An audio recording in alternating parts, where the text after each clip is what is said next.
Hello, everybody. It's Andy, Gareth, and Ollie here on One Soccer today on onesoccer.ca. Here to talk about all your CPL and MLS questions and maybe some national team questions. We'll throw them in there if we can, but we are going to begin with the Canadian Premier League because the second leg of the semifinals are coming up this weekend on Sunday, right here on One Soccer. So we're going to start off with like a half game of likely, unlikely, and the other half is I want you to give me your percentages. I don't know. We're mishmashing it all together. This is what happens at the end of the season when we get too excited and we want to try and jam in every single one of our games into the show. So you ready for this, guys? Because Wheels, I'm going to begin with you. And we know that in leg one, at home, Pacific dropped the decision 2-0 to Atletico Ottawa. So what percentage chance does Pacific have of upsetting Ottawa, Wheels? All right. I came out strong on the post-match show, said it was over. The CPL final will be played in our nation's capital. I'll reel it back because Pacific has a 1% chance. Oh, boy. 1% chance. Generous. Of going on. I shouldn't have said zero because obviously anything can happen in sports. But look, there's a mountain to climb here. Like, Atletico Ottawa are just a team that is difficult to break down, difficult to beat. I don't care if it's home. I don't care if it's away. You give them a two-goal cushion coming back home. They know what the stakes are. And you're asking a Pacific team without a pronounced number 9 that was playing Habibullah last time out. He played like about 10 minutes in his previous 5 games. I think Pacific's a little bit desperate. They don't have the firepower. I think that they're outmatched in the midfield as well. Next to no chance, but I will give them a percentage, 1% chance of proving me wrong, which good luck. That's not going to happen. All right. I'll go a little bit higher. I'm feeling a bit more confident in Pacific, although not particularly. I'm going to go 5%. Oh, I'll go up to 5%. Wow. So it's not looking great for Pacific, is it? Look, I think if you can imagine a scenario potentially where if they can get the first goal, and I don't think it even needs to be particularly early, just some point in the first hour. If they can score first, then Ottawa's going to be really deep and feeling a bit of pressure, I think, to hold on to that lead. And maybe there's some kind of psychological effects and some momentum that they can build in that kind of scenario. Obviously, if they can see the first goal, it's over. It's just a difficult one to see them breaking this Ottawa team down and not only being able to find solutions, but then being secure enough defensively with the counter-attacking threat Ottawa posed to not give that goal away that, like I said, would be curtains. So massive challenge in front of them. But look, they are the champions for a reason. I think the team has got enough character to believe coming into the game. I just think they're going to fall a little short with the size of the task in front of them. 5%. You might as well have said 1 or 0. 5. 5 is 5 times 1. Jeez, what a Okay, guy. but here's the thing, gentlemen. I guess to no one's surprise, really, Atletico Ottawa did look good on the road. They have a really good road record with 8 wins and only 2 losses all season long. But here's the thing. It's not so good at home. Out of the 14 games played, only 5 wins. So I'm going to come to you with this, Ollie. Likely or unlikely that Atletico Ottawa's home form is a legitimate concern? I'm going to get you to contradict yourself maybe a little bit here. Yes and no. What's the likely, unlikely version of that? You have to say likely or unlikely, not yes and no. I'm going to say unlikely in terms of the playoffs.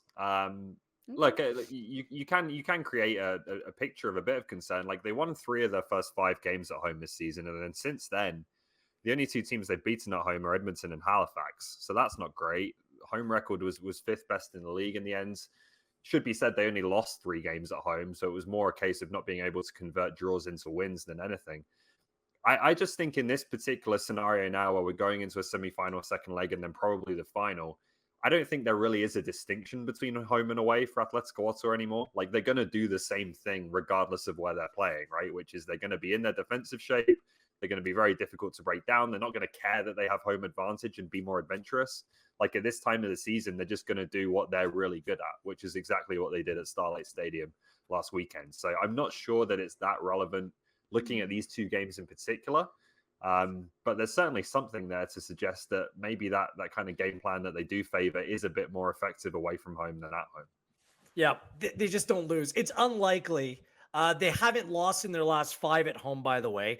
They did draw 6 games.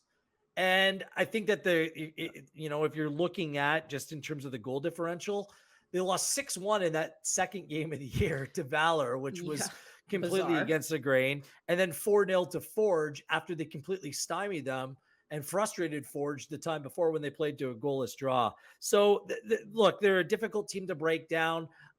As long as they don't lose by 2 goals or more against Pacific, they're fine, which, I think is very, very, very unlikely. And then it's a cup final. And then you can throw them home field advantage. You can throw form. You can throw all these things out the window because it's a cup final. Like, it was improbable last season that Pacific were going to go to Forge and come away with a 1-0 victory at Tim Hortons Field in Hamilton as well. So I don't think that, their home form of the season is really a concern whatsoever at this time of year. And by the way, the city of Ottawa, but the looks and sounds of it, they're really backing this team. There's going to be a little bit more of a home field advantage, is that fan base, those supporters are really backing and getting behind this team. So I think some good things are happening that could pay dividends for Ottawa as well. Okay, so that's the one semifinal. You want to put a bow on this, Ollie?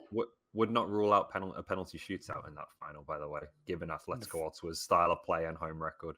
Yeah. Wait, you mean against Pacific, or if they were to make the final? In the final.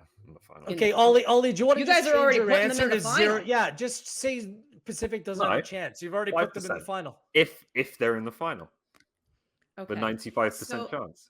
That's the one semifinal matchup, Atletico Ottawa with the 2-0 win in leg 1 against Pacific. The other one, it's the rivalry between Forge and Cavalry.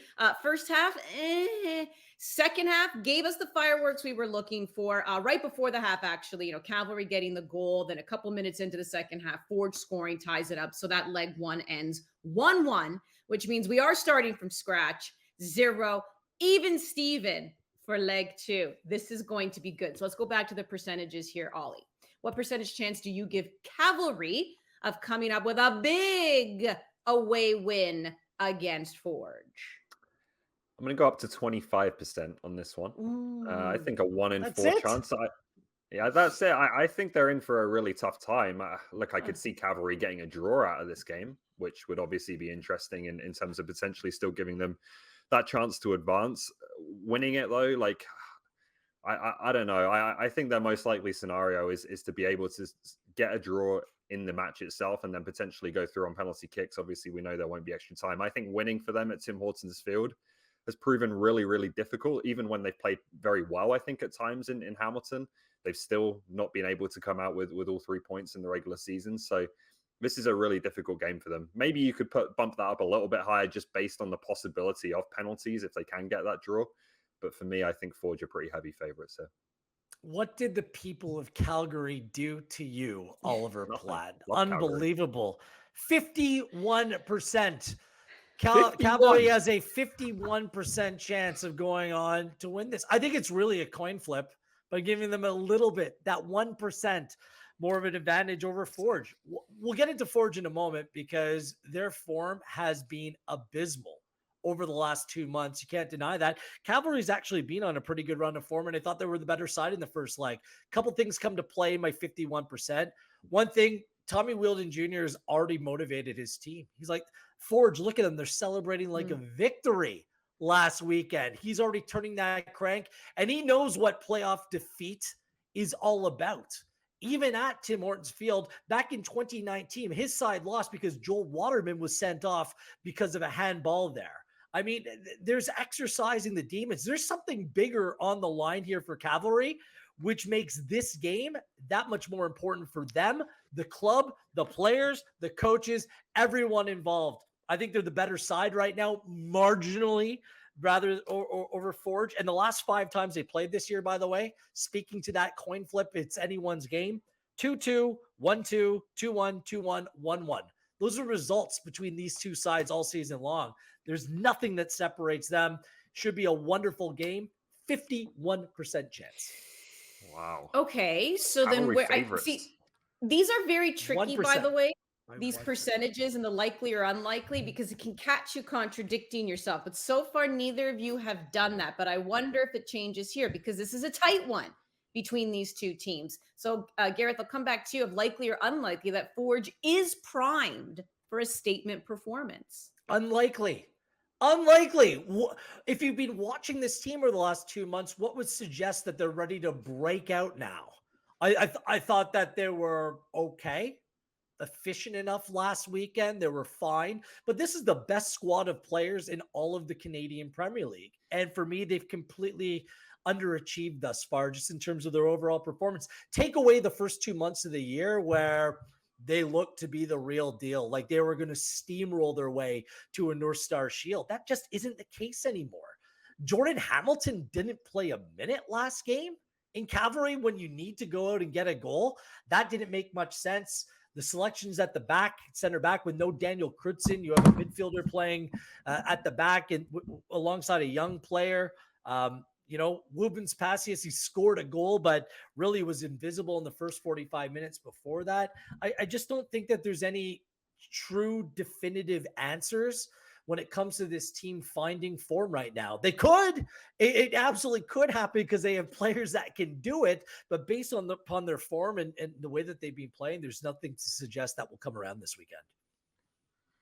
I'm going to say likely. I think you can point to, well, this run of games wasn't very good. This run of games was really good. When you look at the overall picture of the regular season over 28 games, I know they were 2 points behind Atletico Ottawa in the end, but they scored the most goals. They conceded the fewest goals. All their underlying numbers, if you want to look at XG and things like that, it's all forged leads in every single category. So I think, to suggest with the group of players they have that they haven't been, at least one of the top two teams in the league over the regular season, I don't think is true. I think their performances show that. And like I said, some of the metrics that maybe aren't reflected in results show that as well. So I think that performance is there. They only get 1 day to give it, which is the nature of the playoffs, right? So there are no guarantees there. What I will say is that this does feel like kind of in some ways, a make or break game for Forge. I actually disagree with Wills a little bit. I think this is a bigger day for Forge in some ways than it is for Cavalry. Wow. Because they're coming off losing a final last season. If they then fall at the semi-final stage again here, I'm not saying that Forge aren't going to continue to be a contender in the Canadian Premier League. Of course they are. But that kind of initial era of the CPL where Forge have clearly been the number one team and the big dogs that everyone has to knock off, I think that ends if they lose this game to Cavalry. I think they become just kind of one of a group of contenders rather than the team we've seen as the top team in the league through the first few seasons. So this is a massive game for them, I think, in terms of proving that they're still the team to beat. They're still the team that everyone has to go through in order to win a title.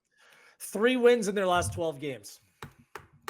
Listen, we all know who you're going for in that one, and that's going to be a juicy I'd say the second coin leg. flip. 51%. Oh, you know what? Everyone join us on Sunday to find out who's going to end up being right when it comes to who's moving on to the CPL final for 2022.